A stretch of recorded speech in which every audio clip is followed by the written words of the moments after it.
Hello everyone, Amod here from the Target Common YouTube channel. So finally, Selenium has announced that they will not support Java 8 from coming month. Are you shocked? Some of you might be shocked, but some of you will not because they knew that this is coming. Was this change sudden? Selenium announced this recently that they will not support JDK 8. But if you see TSNG or Jenkins or Karate, they are already moved from JDK 8. It is us who have not moved from JDK 8. When we create a test framework and then we write the test cases using that framework. But to build that framework, we require different libraries like Selenium, RaceAssert, some supporting library like Lombok, Datafaker, some utility library, some reporting library. You need to add those things. When we add those libraries, we generally use the versions. And it is not like that whatever version we have used, after that no version will come. Because whenever the new versions are released,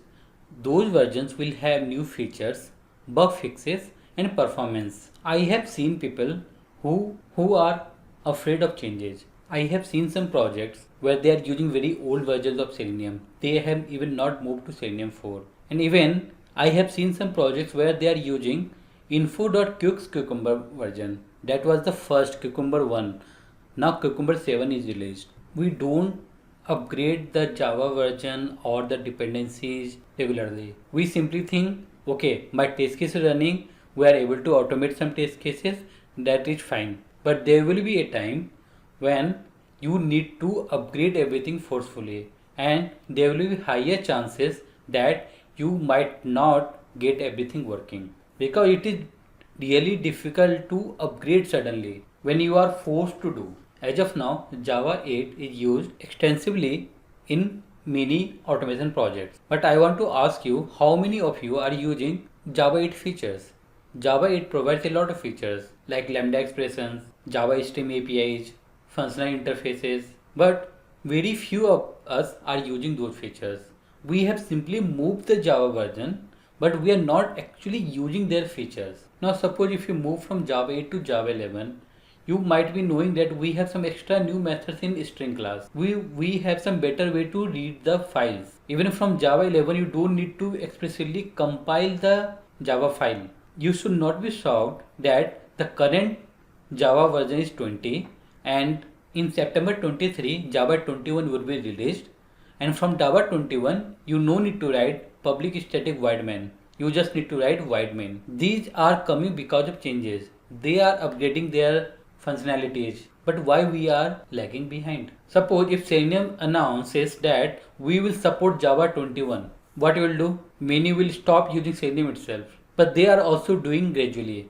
But you need to be ready for this. Today this is Selenium, tomorrow it might be some different tools. You cannot stay to one older version. You must have heard of Protector, why it was deprecated. I have copied this paragraph from their official documentation and I want to highlight only the underlined statement here where it is saying that Protector is not able to leverage such technology without forcing user to rewrite their test because they knew user will not rewrite their test cases. They will start using some different tools. Even if you read the recent blog published by Selenium, they are also saying that if it is not broke, don't fix it. It is saying you may have heard, but sometimes it is necessary to move on from our old favorites. That's why we are announcing that Selenium will stop supporting Java 8 on September 30, 2023. Now read this. One of the primary reasons for this change is that Java 8 reached the end of active support over a year ago.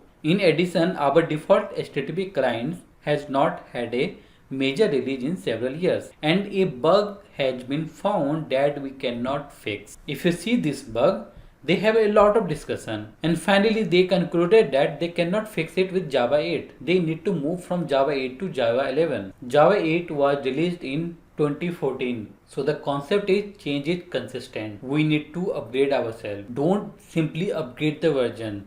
You need to know what the new features have been added in that version. Then only you can keep your framework up to date and scalable. Don't wait for the time when you are forced to do upgrade. As a framework developer, it's your responsibility to keep your framework up to date. Upgrade slowly, but keep upgrading. At least the major dependencies. Suppose if you are working on a web automation project where you are using Selenium, so you should keep close eye how Selenium versions are upgrading. You might be using some supporting libraries like Java Faker or Apache Common Library. You might not need to upgrade them frequently because they are not the primary dependency in your project. But if Selenium versions are changing, you need to keep upgrading them. So I hope my message is clear. Don't only upgrade the version, upgrade yourself, upgrade your test automation framework, upgrade your test cases, upgrade your test scripts. Thank you everyone.